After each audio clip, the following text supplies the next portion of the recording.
Good morning. Ollie and I want to say good morning. He really wants to go, and I'll tell you why in a second. Say good morning. Say good morning. Yeah. Aren't you cute? Okay, you can go now. There you go. Okay, you can go. Okay. Okay. He wanted to say good morning, but he wanted to go because, oh, my microphone. Hold on. Okay. Because yesterday I was in the store and there's this little area for dog treats, and it's kind of a fancy area. And I was walking by and they had these like lollipops for dogs, it had it on the stick. And I felt so guilty because I never buy him anything except food. So anyway, I bought one. I brought it home and he just loved it. He hid it for hours, and then finally he brought it out and chewed off the top, the lollipop part, but then it's on a little stick, which is a bone. And anyway, he's hiding that part now, so it's in the closet. And he's guarding the closet, so he didn't want to stay. Okay, so much for that story. Good morning, old. This is Old Weizen, and this is Old Jan. So thank you for joining me. I wanted to talk about this documentary I was just watching. Oh, it's so good. It's about the mind. It's about how science now, the people on there were mostly scientists, but not all. And it was talking about the plasticity, the neuroplasticity of the mind, and how now out of imaging they have proven that the mind changes constantly, the brain. It molds itself.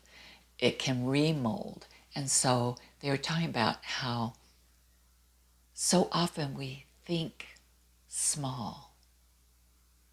And I thought, yeah, because I talk about that all the time. We think small. We have been conditioned, all of us, through our lifetime, being brought up, who was around us, what was taught to us. So we've been conditioned, and we don't have to stay in that condition, that we can change our brain, our mind, our pathways, our conditioning of how we think. And so part of our decision making as we get older is from experiences in the past, which of course makes sense. But those experiences can hold us back. They can help us grow, but they can also hold us back because, let's say, something didn't work out in the past. You're not going to try it again because of the past experience. It'll hold you back. That maybe you could try it again, but maybe in a different way, and you would be amazed at the outcome. So it almost becomes more comfortable to stay in our conditioning, because even though it holds us back, it's something we know, right? Whereas if we want to change, our thoughts and our life and our patterns, it's very scary because we don't know how it's going to work out. But it can work if we choose to get out of that comfort zone and try and experience. And that's where the possibilities are huge. But it's scary. It's scary to do that. But that's where our life, that's where change happens, in the scary parts, not when we stay confined. So instead of staying in the familiar all the time, taking steps to try to do it differently, even if it didn't work in the past. Everything's different now. You're different. The everything that's around you is different. The people are different. So it could turn out totally different if you try. So I'm going to give you an example real quickly about me, which will be boring probably, but there was a newsletter put out for a symposium, and they were looking for 2 people around the country, 2 people to fill out. They were doing a focus group in this symposium, and I wanted to be part of it. I thought, oh my God, would that be fun? Would that be interesting? And I can't do that. And they had this huge application, and you had to talk about yourself and what you've done and what you do and how you could use the information that you would gain from this symposium, this focus group. Anyway, I said, no, forget that. That's not going to happen. So I waited a couple days, and it was still in my head. And I thought, I'm going to do it. I'm going to fill out the application. I mean, what's the difference, you know? So I don't get it. So I filled it out, and it was very, I'm applying for a scholarship where they pay for me to fly to another state and the hotel accommodations and the food and all that. So I filled it out. And a week later, I get a letter, and they've chosen me as one of the 2. Now, I'm not telling you this to brag or to gloat or any of that. I'm telling you because I almost didn't do it because of my own patterns, old patterns of thinking. They almost talked me out of it, but not quite. So, our potential is not in our past. It doesn't lie there. It lies right here in the present moment. That is where our potential lies. So, the possibilities are uncomfortable places to go, but it's worth it. Even if it didn't turn out, I will never be sitting there going, oh, I wish I would have tried it. Right? Okay, let's get comfortable. Just like this channel. It's so successful to me. It's like I have made it, because I did it. Okay, get comfortable. Let's meditate on that for a few minutes. I believe in meditation because it's a time that a teaching can soak in. So I'm going to lower my head. I'm going to get comfortable. I'm going to roll my shoulders back. I am going to close my eyes. Sometimes that's too much right away, so you may want to just gaze downward. Take a couple breaths to settle in. Allow your body to soften naturally. Let the shoulders relax. Unclench the jaw. Rest your hands gently. Take a slow breath in and a long breath out. And do that again, breathing in and breathing out. There's nowhere to rush. There's nothing to prove. There's nothing to become in this moment, just to arrive. Breathing in and breathing out. The belly softens, the cheeks, the eyes, the legs relax. Now imagine yourself standing in a dimly lit room, full of shadows, just a little light filtering in. And this room represents the conditioned mind. And the walls around you are built from old experiences, old fears, old disappointments, old identities. And perhaps on these walls there's words written like I am not enough, or life never changes, or I tried this before, this is simply who I am, it won't work out.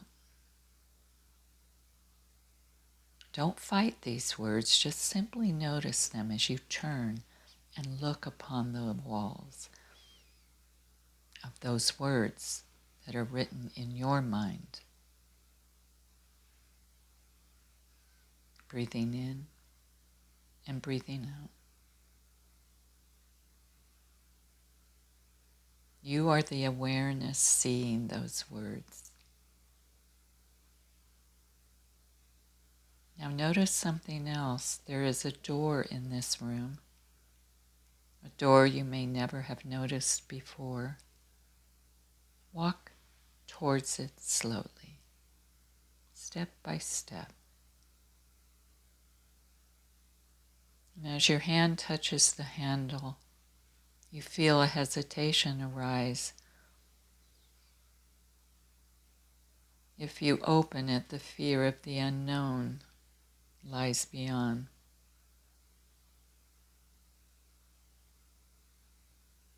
You understand that you feel familiar in this room, surrounded by these words that cause suffering. How often do we stay inside these small rooms simply because they're familiar? Take a breath. Take another breath and gently open that door. As you peek outside, there's an immense landscape beneath an open sky that goes on forever. Endless mountains, rolling fields, an infinite horizon lays before you. And the air is fresh and alive as you breathe in and you stand there in the doorway gazing out. This is the field of possibility beyond our conditioned thinking. Stand there for a moment and feel the difference.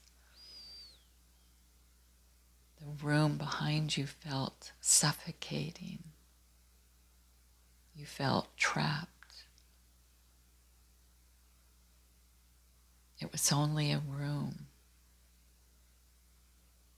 And as you gaze out, feel the openness around you.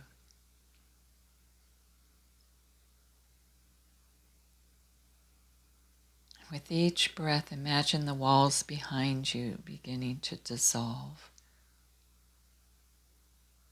Breathing in, possibility expands before you. And breathing out, the old limits begin to soften.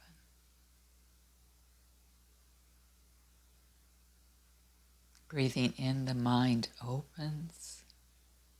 And breathing out, the fear loses its grip.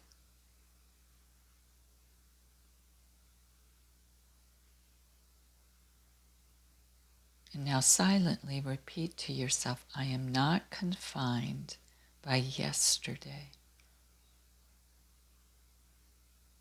I am not limited to old stories.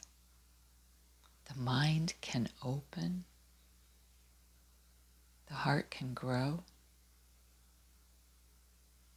That life is larger than fear.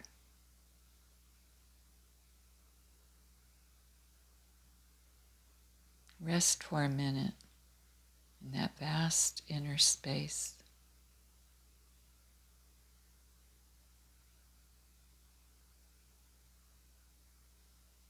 This is a reminder that true greatness lies in expansion of consciousness, more compassion, more courage, more presence, more freedom.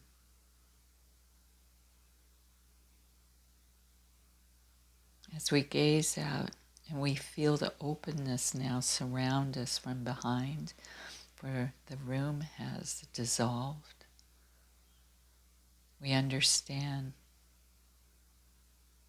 we don't need to become someone else. We only need to stop believing we are small. Take one final deep breath in and slowly breathe out.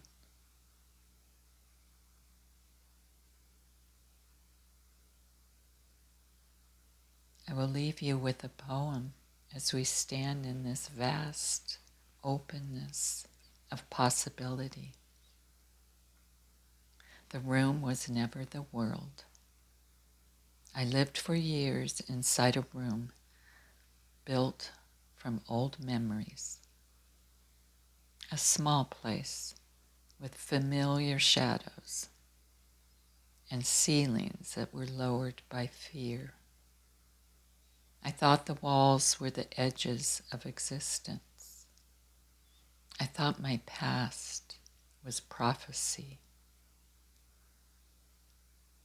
Then one quiet moment, something opened.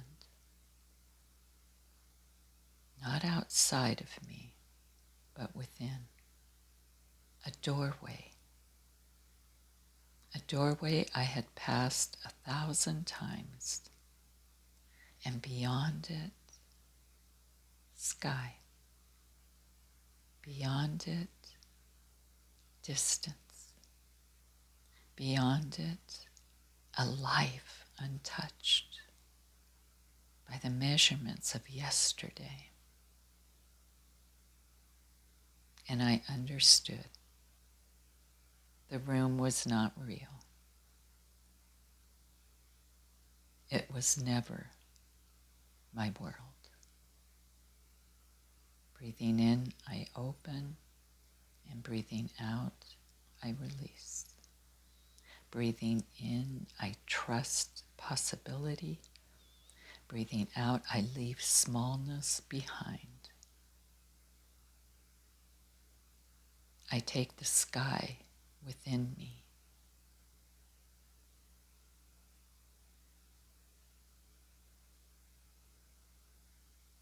So in closing, may you remember that the mind can become larger than fear. May you no longer mistake old pain for permanent truth. May you have the courage to step beyond conditioned limits and discover the vastness already waiting within you. And may you walk gently into your life, not imprisoned by what has been, but awakened to what is still possible.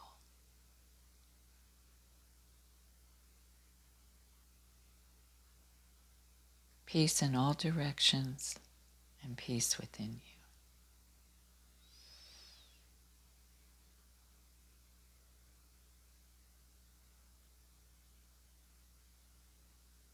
And now, we will close our meditation for today and slowly bringing ourselves back to where we began. Feeling your body, creating a little movement. And when you're ready, you may come back.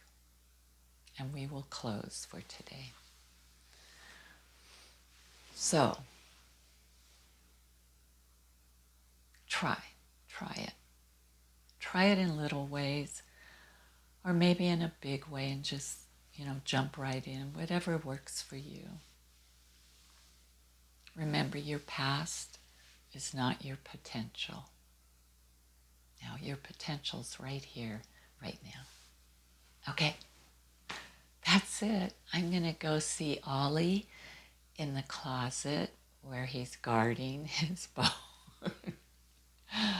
And take care of yourself. And I do appreciate you watching. And if you would like, drop me a little something about you, about your life, and maybe you've stepped out of that room, and or maybe you're stepping out of the room and you're into that vast field of possibility. Okay, I'll see you. Take care, and bye.